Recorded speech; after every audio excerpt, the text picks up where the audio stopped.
ibibazo byanjye byandembeje, ibibazo byanjye byandembeje.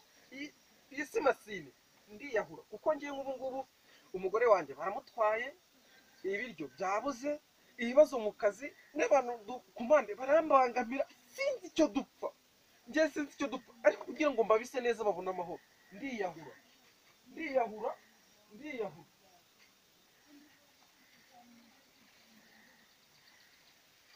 ese mugabo we ko mbona umeze nk'ugiye kwiyahura byakugendekeye? Umva wa mwana we, ibibazo by'abagabo nta muntu ujya ubimenya, kandi umenye ko urandogoye. Komeza utaninza mu mugambi wanjye, komeza ugende.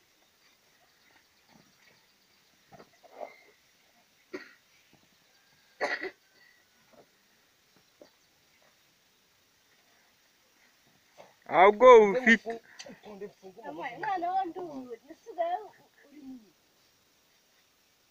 komera cyane. Amakuru yawe meza urandogoye, uranindisha, umugambi wanjye ushatse kuwica. mbese kuri mubi Ntukanyereze, itonde utanyicira umugambi, itonde, ihute aho bagutumye, ihute aho bagutumye utanyicira umugambi.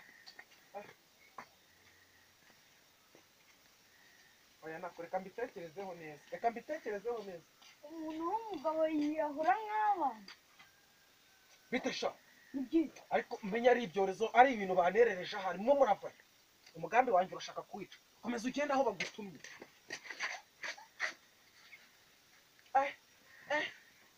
Aha ngaha wahita ukwica.